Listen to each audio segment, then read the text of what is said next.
فی ای صورت ما شاء رکبک،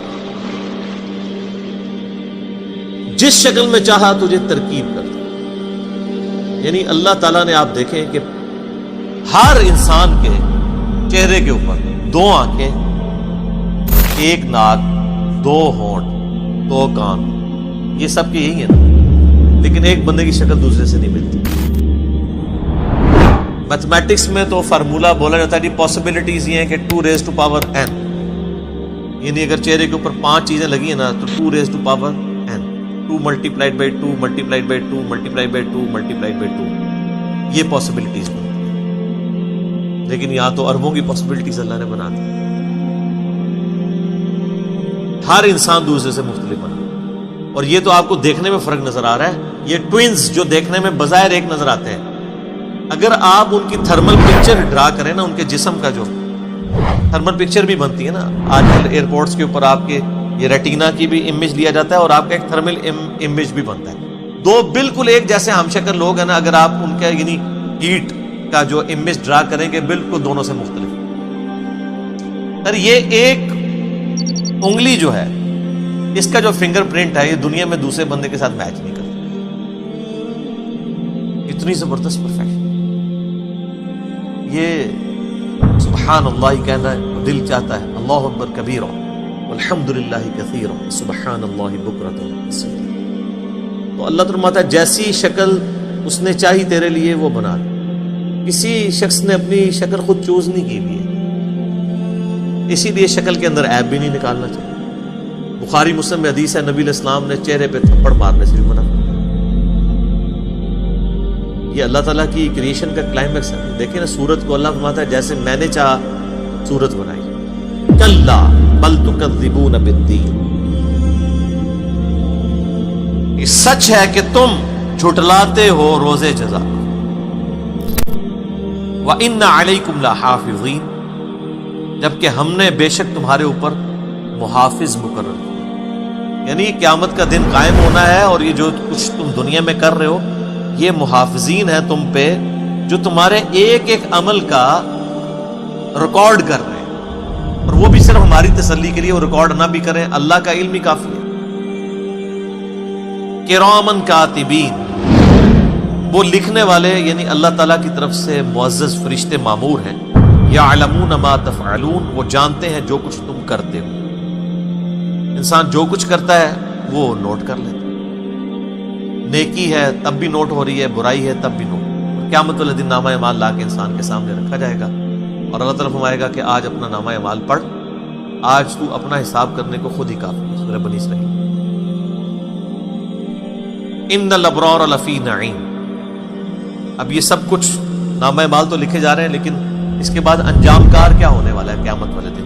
بے شک جو نیکوکار لوگ ہیں وہ عیش و آرام میں ہوں گے، اللہ کی نعمتوں میں ہوں گے۔ وَإِنَّ الْفُجَّارَ لَفِي جَحِيمٍ، اور جو بدکار لوگ ہیں وہ جہنم کے اندر۔ اللہم اجرنا من النار، اللہم اجرنا من النار، اللہم اجرنا من النار، آمین۔ یصلونہا یوم الدین، وہ داخل ہوں گے اس جہنم میں اس بدلے کے دن، قیامت کے دن۔ وما ہم عنہا بغائبین، اور پھر وہ اس سے غائب نہیں ہو سکے، کوئی نکل نہیں سکتا دوزخ سے۔ دنیا کی جیل تو کوئی توڑ کے نکل سکتا ہے، اللہ کی جیل سے کوئی نہیں نکل سکتا۔ وما ادراک ما یوم الدین، اور تمہیں کیا ادراک، تمہیں کیا خبر، تم کیا اسیس کر سکتے ہو کہ وہ جو روز جزا کا دن کیسا ہوگا؟ ثم ما ادراک ما یوم الدین، پھر تمہیں کیا معلوم کہ وہ قیامت کا دن کیسا ہوگا؟ یوم لا تملک نفس لنفس شیئا، وہ دن ایسا ہے جب کسی جان کو دوسری جان کا کوئی اختیار نہیں۔ دنیا میں تو کوئی دھونس لگا لیتا ہے نا کہ جی تم میرے مرید ہو جاؤ، میں اس وقت تک جنت میں نہیں جاؤں گا جب تک اپنے سارے مریدین کو ساتھ نہ لے جاؤں۔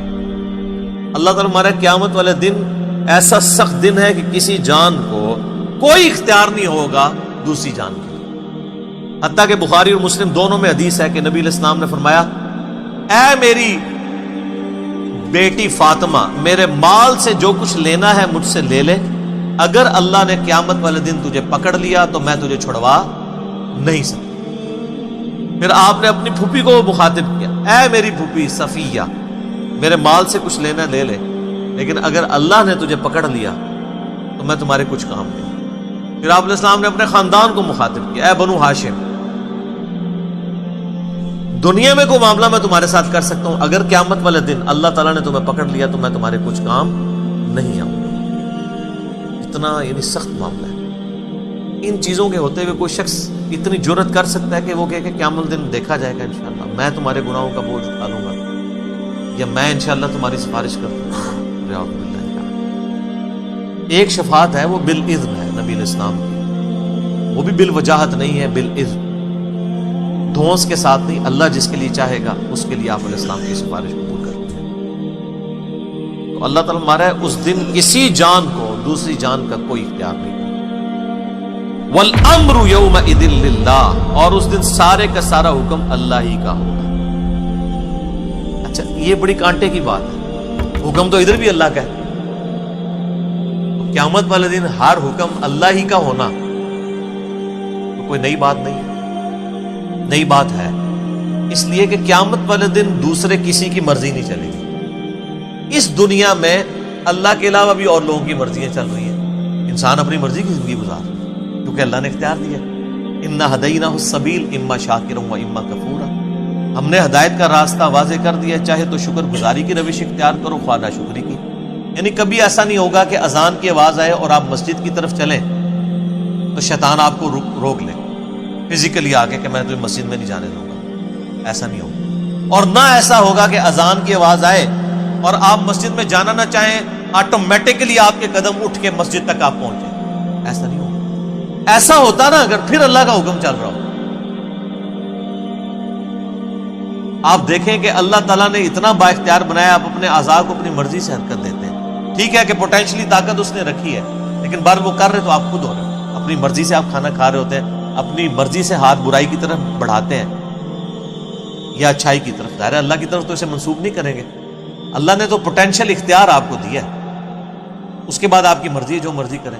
تو دنیا میں انسان کو بھی اختیار ہے، دنیا میں جنات کو بھی اختیار ہے کہ وہ اپنی مرضی سے شکر گزاری کی روش بھی اختیار کر سکتے ہیں، ناشکری کی روش بھی، نافرمانی کریں گے تو کوئی پکڑ نہیں آئے گی دنیا میں، اور اگر کوئی تابع فرمان رہیں گے تو کوئی آپ کو ہار نہیں پہنایا جائے گا۔ آخرت کے اندر فیصلہ، لیکن آخرت میں جا کے یہ والا معاملہ نہیں ہوگا کہ جو آپ دنیا میں کر رہے ہیں وہی آپ کی مرضی چلے۔ دنیا میں ہمارے اعضاء ہماری مرضی سے چل رہے ہیں، لیکن سورہ حامیم السجدہ سورت نمبر 41 میں اللہ تعالیٰ فرماتا ہے کہ قیامت والے دن انسان کے اپنی اعضاء اس کے کیے ہوئے، ایون اس کی کھال بھی گواہی دے گی، اس کو منہ پہ تو مور لگا دی جائے گی، پھر انسان کہے گا کہ اپنے اعضاء سے مخاطب ہوگا کہ میرے ہاتھ تو یہ میرے تھے، تم نے میری خلاف گواہی کیوں دی؟ تو ہاتھ بول کے کہیں گے، پاؤں، آنکھیں، کھال، جسم کا ایک ایک عضو بول کر کہے گا کہ آج ہمیں اس اللہ نے زبان دے دی ہے جس نے ہر چیز کو زبان دی تھی دنیا کی۔ دنیا میں ہمارے ہاتھ خاموش ہیں، لیکن کیا ان دن ہی بولیں گے، حق میں یا خلاف گواہی دیں گے؟ تو یعنی ہمارا یہ والا اختیار بھی ہم سے چھین لیا، حتیٰ کہ قرآن حکیم میں آتا ہے کہ قیامت والے دن جب اللہ تعالیٰ کی ایک شان دکھائی جائے گی، ساتھ کھولی جائے گی، تو ساری مخلوقات سجدے میں گریں گی، لیکن جنوں انس میں سے صرف وہی لوگ سجدے میں گرنے میں کامیاب ہوں گے جو دنیا میں اللہ کو سجدہ کیا کرتے تھے، اور جنہوں نے دنیا میں سجدہ نہیں کیا وہ سجدہ کرنا بھی چاہیں گے ان کی کمر تختہ ہو جائے گی۔ تو پھر اس کا مطلب ہے ٹوٹل حکم اللہ کا چل رہا ہے، ورنہ اگر اختیار ہوتا تو میں اپنی کمر جھکانے کے اوپر قدرت رکھتا ہوں تو آخرت میں بھی جھکا لوں گا، نہیں، آخرت میں ٹوٹل اختیار ہوگا۔ اور اتنا سخت معاملہ ہے کہ اللہ تعالیٰ نے اپنا قیامت کے دن جو نام رکھا ہے نا وہی بڑا سخت رکھا، لمن الملک اليوم للہ الواحد القہار، آج کے دن کس کی بادشاہت ہے؟ اس اکیلے اللہ کی جو القہار ہے، سب پہ چھایا ہوا ہے۔